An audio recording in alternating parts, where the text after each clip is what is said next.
I'm going to show you exactly how to stay on track during the holidays with your weight loss. Just make sure that you are subscribed so you get my latest videos. And you know, as a thank you, you can click the link below and get a free fat loss guide that I guarantee will help take the guesswork out of your nutrition, save you time in the kitchen, and give you long-lasting results. Without further ado, let's get into it. What do you say, Lucy? Okay. So staying on track during the holidays with your diet, with your fat loss, whatever you want to call it, I'm going to try to condense it into these 5 with a bonus. Now, don't jump ahead, because if you're jumping ahead, you're being a dick. Don't be a dick.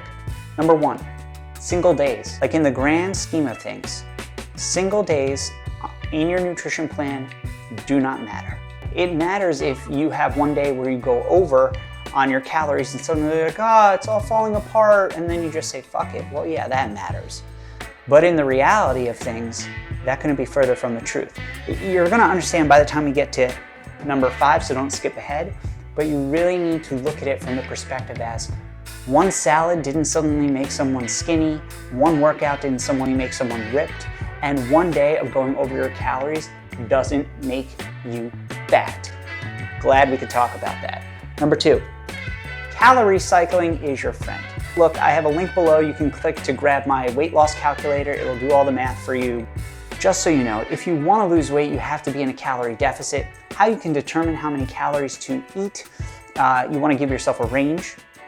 An easy way to do it is goal body weight times 12. You can argue me about what the best way to calculate calories is.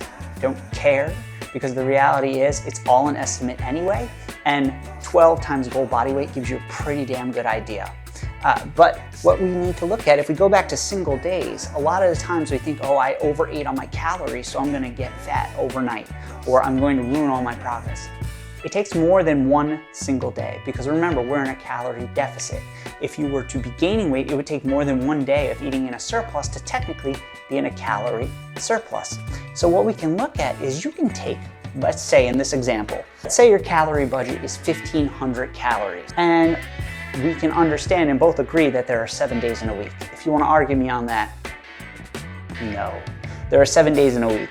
So you have roughly 10,500 calories, how you can split up however the fuck you want during the week. You can have high days, you can have low days. That might sound really complicated. If you're brand new to tracking, this could feel like a little much. Don't worry, down here we're going to talk other options, but realistically, calorie cycling is a fancy way of just saying you're going to split up your calories however you see fit.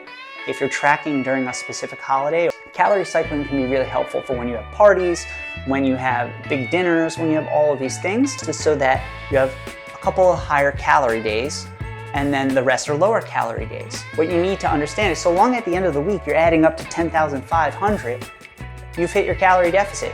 You're golden. And look, we have wiggle room here of like plus 100, minus 100. Okay, so you're golden.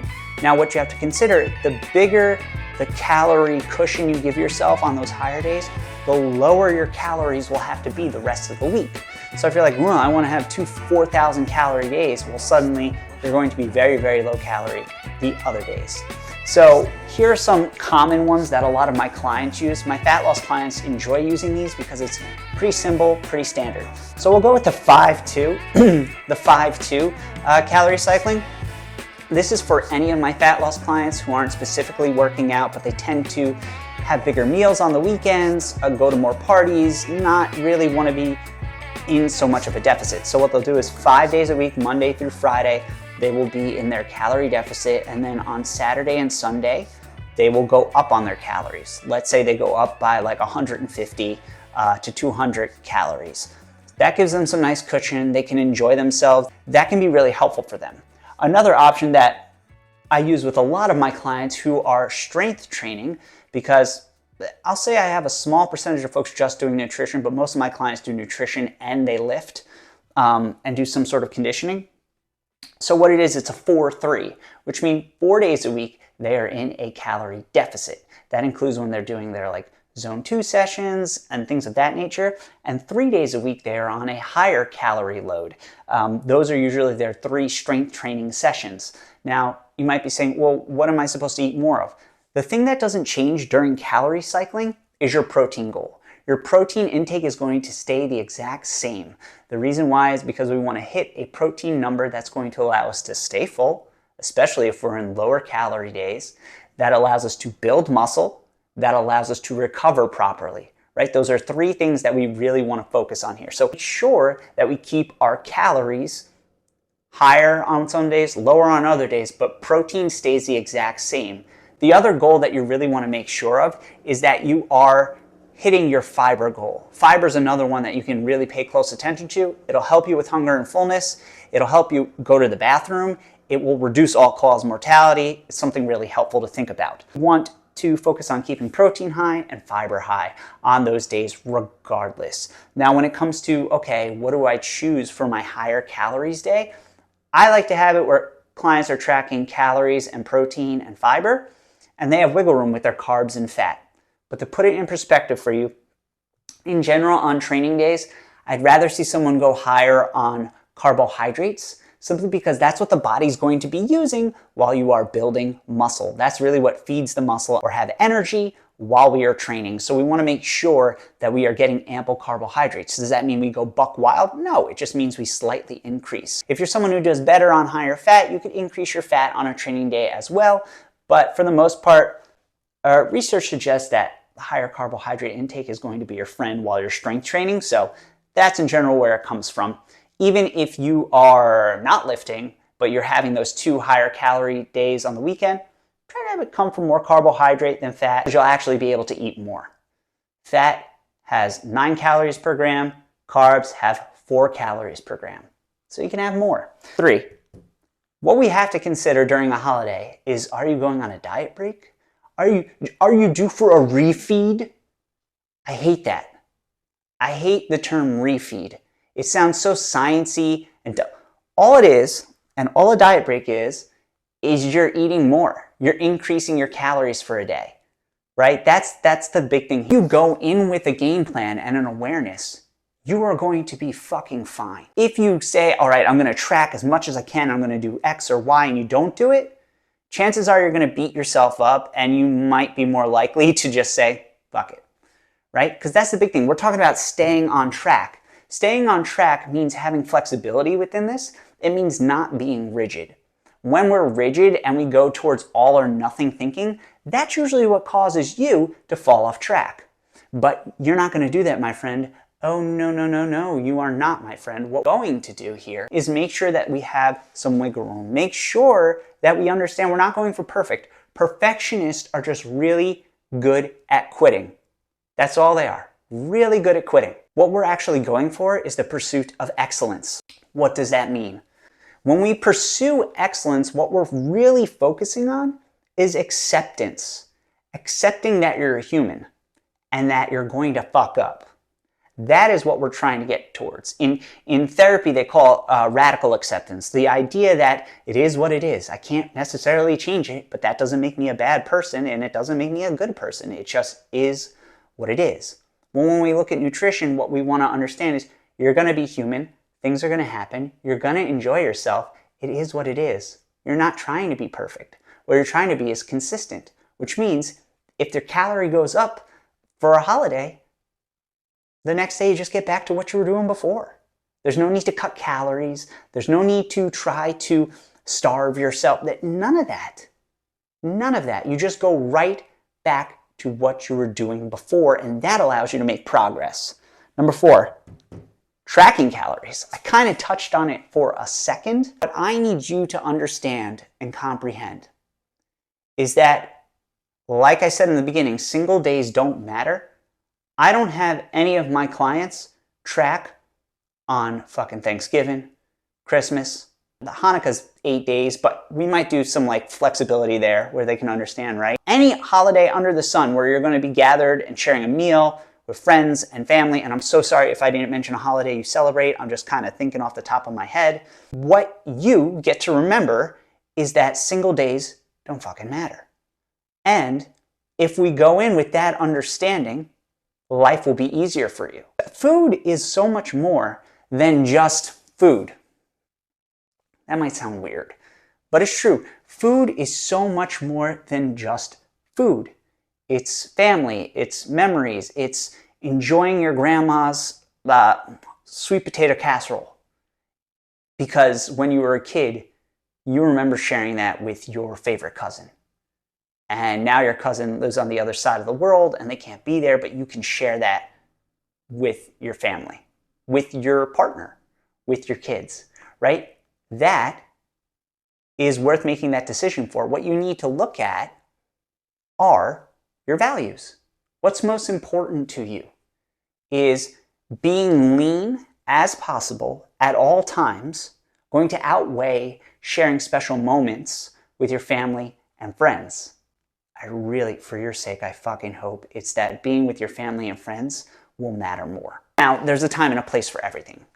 Can you use this logic every single day of the week? Probably not, no. You could, but it would take you a much longer time to get where you want to go. But you can put it through the lens of what do I value, right? What are the character traits that I hope to bring into this world? What type of person do I want to be in this situation? I don't think very often people think of nutrition from this point of view, and someone who is amazing at this, and I thank every day for pointing me in this direction, is Josh Hillis. He is fantastic. He has an amazing book. It's called Lean and Strong. Eating Skills. It's amazing. And the thing that he was able to demonstrate is that when you look at things through values, you will make different choices in different moments, but your values will always remain the same. Look at the value of being strong or strength. If I value strength, well, for me, strength doesn't necessarily look like the textbook definition of strength. Strength is being able to be okay with stopping my workout and going and watching Saturday morning cartoons with my son and eating cereal and knowing that I'll get it later or I could do it tomorrow and it's okay. Because for a long time, that's not how my mind worked around things. And the way I started to break through some of those patterns was by writing out what those things most important to me were. And the thing that's been a value of me since I was a kid is family. I've always wanted this. I've always wanted kids. I've always wanted a wife. I've always wanted a dog. I've always wanted these things. Does fitness play into my life and the choices I make? Yes. But is it the only thing I identify myself through? No. Same thing with weight. Same thing with your nutrition. It's about what is most important for you in your life. And if you can answer that question for yourself, well, then you'll know. Of course, you're not going to fucking track on Thanksgiving. You're not going to track during Diwali. I'm just naming holidays I can suddenly remember. That answers the question for you. I'm not going to track. I'm going to be there. I'm going to enjoy myself. I'm going to be present. I'm not going to be thinking, oh man, I shouldn't have eaten that. If you think that before you even go into this, or if you think, I never had this, so I should have as much as I possibly can, you're gonna regret it. 5, the scale. So here's the thing that everyone always forgets about. When you eat food, the scale will go up. I'm gonna say that one more time. I'm gonna remind my video editor, who happens to me, to zoom in right now, because when you eat food, the scale will go up. Did you gain 5 pounds over one night? Fuck no, you did not. The human body doesn't work that way. Remember what we talked about. One day of eating over your calories does not make you fat. It's multiple days, weeks over weeks of a calorie surplus that cause you to gain weight slowly over time. You're enjoying a fucking holiday with your friends and family. And then you're going to go back to what you were doing before. So let me explain this to you. The scale fluctuates. That's why if you are using the scale to track your progress, which I do suggest, I don't want you looking at one singular day and allowing that to influence all the decisions you make. Just like I said about one day over your calories, one day where the scale is up, that doesn't mean you have to change jack shit. Here's why the scale is up. And it's not because you gained fat. You ate a lot of food and you haven't digested it yet. It's sitting in your gut. That's going to make you weigh more.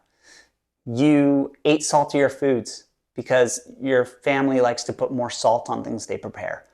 You're retaining water. You haven't taken a duty yet, or you haven't peed. So you're full of shit. Really hard lower body workout before going to Thanksgiving, thinking, well, I'll burn some extra calories before. You're going to see the scale go up. because your body's storing more glycogen, because you depleted your glycogen stores. Basically, you're retaining water. And those are some reasons why the scale will be up after a holiday, right? After having these meals, after doing all of these things. Best thing you can do instead of looking at singular days, and if you are tracking your weight, is to use weekly averages. Weigh yourself every single day, first thing in the morning, in your skivvies or nude, after you've gone to the bathroom, so you're not full of shit, and weigh yourself. And then write that down every single day. And then at the end of the week, divide it by 7, and that'll give you your weekly average. All you care about is the trends over time. That's the most important thing. Not one single day. Not one day after enjoying a big meal. That's not how it works. Single days don't matter, and it makes a lot more sense now because you were patient and you didn't skip ahead, right? Thanks for not being a dick. Bonus.